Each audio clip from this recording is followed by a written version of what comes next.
E rapaziada, vamos dar uma olhadinha aí na redação sobre o treinamento do Flamengo.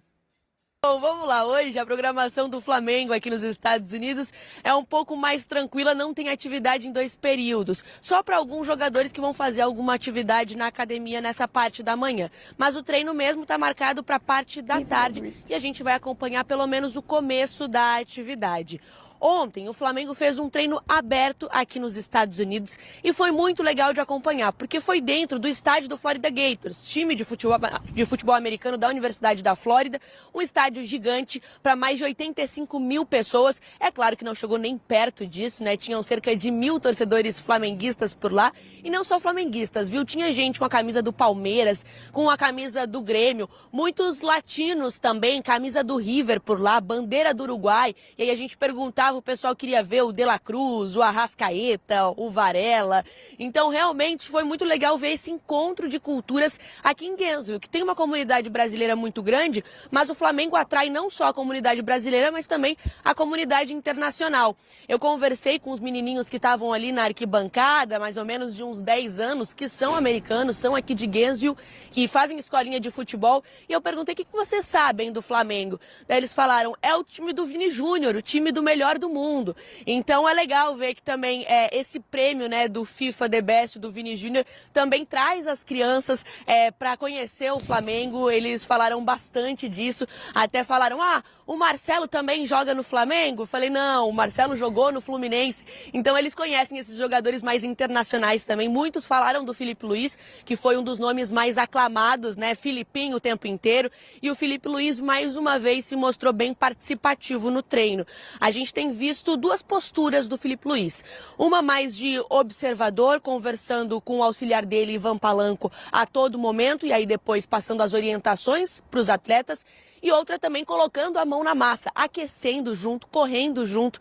Ontem, no final do treino, os atletas deram aquele trotezinho para desaquecer, vamos dizer assim, e o Filipe Luís foi no trote junto. Então, dá para ver que ele está ali o tempo inteiro com os atletas, e os atletas estão falando sobre isso, né? O quanto é importante ter um cara ali que motiva, que vai junto com eles, principalmente nessa pré-temporada, que é bem importante para eles. A gente falou no Redação ontem que o Arrascaeta treinou separado do grupo, porque ele fez uma cirurgia no joelho direito no ano passado. Ele já pode jogar, ele está treinando com o grupo, mas ele tem uma programação individualizada. Ontem foi a mesma coisa. Antes do fim do treino, ele saiu, foi para o vestiário, porque ele tem essa programação de treinos físicos com o preparador físico e treino coletivo também, porque o objetivo é chegar 100% na Supercopa, que vai ser disputada entre o campeão do Brasileirão do ano passado contra o campeão da Copa do Brasil, Botafogo e Flamengo, no dia 2 de fevereiro, lá em Belém. Então é a primeira disputa de taça do Flamengo, e claro que o departamento médico está aí todo pensando na preparação do Arrascaeta para ele chegar 100% nessa disputa. E o que a gente viu do treino de ontem foi uma atividade diferente do que o Filipe Luís fez nos últimos dias. Dessa vez ele separou o grupo de 21 atletas, né? São 21 atletas de linha mais 3 goleiros. E aí ele separou os atletas de linha em 3 grupos e colocou 2 coringas. Acho que todo mundo conhece essa atividade, mas os 2 coringas eles só atacam, eles não são de time nenhum. Então é uma atividade para testar aí a superioridade numérica na hora do ataque e a inferioridade numérica na hora da defesa. Então foi bem legal, tiveram bastante gols no treino. O pessoal que estava lá acompanhando no estádio do Florida Gators pôde gritar bastante também, comemorar os gols, mesmo que de treino, né? O pessoal não está acostumado a ver futebol por ali, então eles gostaram bastante disso.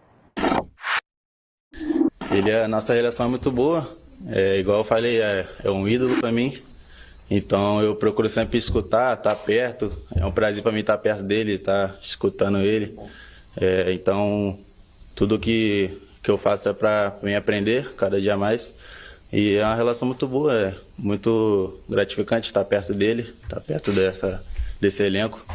E eu fico muito feliz com isso. A relação dele com a gente é muito boa também. Ele deixa tudo muito claro pra gente. É muito esperto, muito inteligente. Eu acho que ele já passou por tudo que o futebol pôde proporcionar para ele. Então ele tenta deixar isso bem transparente pra gente.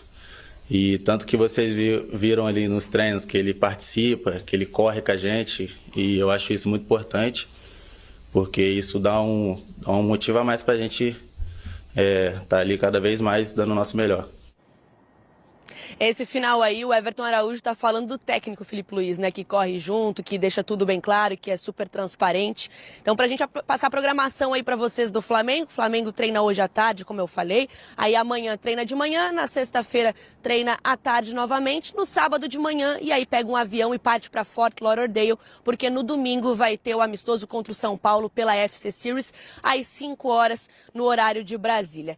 Então, pessoal, é isso. Só pra gente atualizar aí uma informação do Brasil, a gente já trouxe que o Juninho ia fazer os exames ontem. O Juninho, que era o centroavante do Karabakh do Azerbaijão, já fez os exames lá no Flamengo, deu tudo certo, ele foi aprovado. Agora só falta a assinatura do contrato. Ele precisa assinar e o presidente do Flamengo, o BAP, também precisa assinar. Isso deve ocorrer nas próximas horas. E aí só falta esse detalhezinho para o Juninho ser anunciado como o primeiro reforço do Flamengo na temporada de 2025. Camila, um abraço para vocês. Valeu, obrigada, Duda Dal Ponte, também acompanhando lá a preparação do Flamengo. A gente ouviu o Everton Araújo, que foi um jogador que conquistou um espaço importante nessa última temporada. E aí, olhando para esse cenário de 2025, né, o Flamengo tem interesse, tem proposta para fazer para o Jorginho, pode chegar ali, talvez, para essa posição também. E há a possibilidade, embora descartada inicialmente pelo BAP, de perder o Pulgar, né? Então, talvez seja uma movimentação de mercado interessante para o Everton observar o espaço dele nessa temporada, né?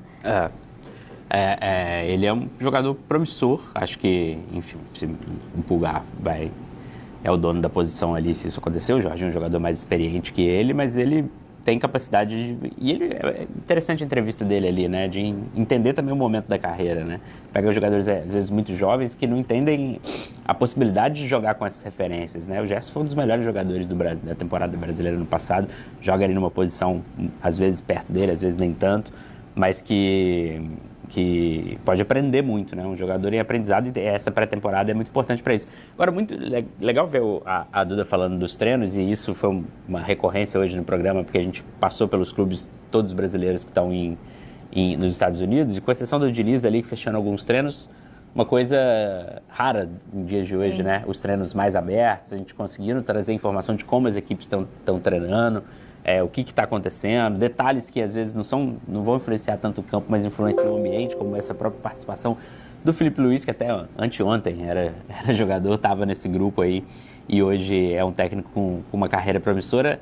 Importante, né? Importante também esse momento do Flamengo, que teve uma troca de gestão mais aberto também, né? Um Flamengo que os jogadores aparecem mais, a gente escuta mais. O Flamengo é o time com mais torcida do Brasil, o interesse sobre o Flamengo é muito grande, e a gente ouvir, de fato, das fontes primárias ali, tem um jogador falando, tem um jogador que, pelo próprio jeito de falar, você percebe que não é um jogador tão acostumado assim, mas ajuda a entender a personalidade e humanizar um pouco mais as relações, o próprio treinamento, as entrevistas, e acho que é um ponto positivo dessa pré-temporada no frio aí que os times brasileiros resolveram fazer. Lembrando que o Flamengo contratou o Rodrigo Paiva, que é um profissional de comunicação formado dentro do Flamengo, com anos na seleção brasileira, experiente, conhece do métier e vai trabalhar ali a comunicação do Flamengo de acordo com o que foi estabelecido pelo Zé Boto. E eu começo a perceber, conhecendo aí o estilo de trabalho dele e prestando atenção nas entrelinhas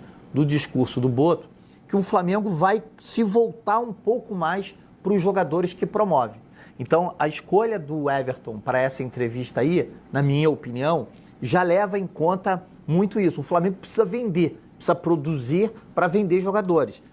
O Boto disse anteontem, na entrevista dele, que o Flamengo não está a saldos, ou seja, o Flamengo não está em liquidação, mas o Flamengo vai olhar para essa linha do seu orçamento, que é a necessidade de você fabricar jogadores e colocar para fora, algo que o Flamengo não conseguiu fazer muito bem na temporada passada. Não teve venda de jogador na última temporada, Não né? teve venda de jogador. Até teve, mas jogadores de segunda e terceira linha no não clube. nos números previstos pelo orçamento. Perfeito. Então, eu fico vendo jogadores que vão realmente ter uma conotação, ter uma exposição maior. Wesley, Everton Araújo, talvez o Matheus Gonçalves se performar, né? E esses garotos que estão disputando o estadual. O Lohan, né? O zagueiro, o Wellington, o zagueiro que forma a dupla de zaga que está disputando o estadual. O Cleiton. O Cleiton, não é o Wellington, o Cleiton, que são jogadores que já estão sendo observados para fazer parte do elenco. E acho interessante isso, porque isso conecta com o DNA do Flamengo, que sempre foi um clube formador de bons valores. Aí tá nessa expectativa aí do Juninho, que é o primeiro reforço, né? Por enquanto, ainda não anunciado oficialmente, mas também as informações de que ele, uma vez anunciado, vai treinar no Rio de Janeiro, né? Já fez exames, enfim, não vai para os Estados Unidos, onde está essa parte do elenco. Ele vai ficar no Rio de Janeiro.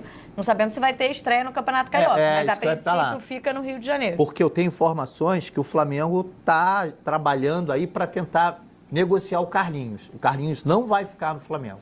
Então, acho que o Juninho já vai começar a aparecer aí um pouco antes dos outros que estão lá nos Estados Unidos. Estava em meio de temporada europeia. É engraçado a relação desse início de temporada da torcida do Flamengo com essa contratação do Juninho, né? O torcedor do Flamengo passou o ano passado inteiro falando que o Flamengo precisava de scout melhor, descobrir uns reforços não tão óbvios, entender ali. Aí chega esse reforço, que não sei se vai dar certo, pode ser que não. Mas aí parte do torcedor do Flamengo está super empolgado, como é a natureza do torcedor rubro-negro, e parte também desconfiada, mas veio do Karabag, será? Mas é bom lembrar que esse jogador, ele tem uma formação aqui nas divisões de base do Atlético Paranaense, se eu não me engano. E o Sevilha estava interessado, né? Então, assim, é um jogador que chega com essa credencial que estava quase acertado com o Sevilha, ia jogar lá a Liga e acabou vindo para o Flamengo.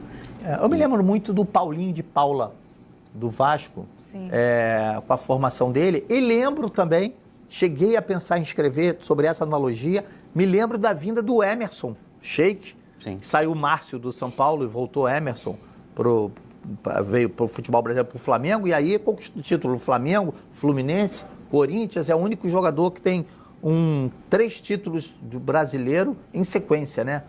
Também estava reinando na Arábia, ou no Catar, se eu não me engano, no Al Sadd, e veio para cá, e quando veio, já com 28, 29 anos, foi um sucesso só. O Juninho se destacou na Liga Europa, né? Nas partidas do Karabag contra o Atlético de Madrid. Bayer Leverkusen, perdão. Sim, foi muito bem. Quando ele faz o Borussia, acho que é Borussia. Que ele faz os 2 jogos... ia tirar a invencibilidade, era o Borussia, assim, porque poderia ter tirado a invencibilidade, mas acabou sofrendo um empate, acho que no finalzinho. Acho que é Bayer Leverkusen, Eu acho que é Bayer. É o Bayer que estava...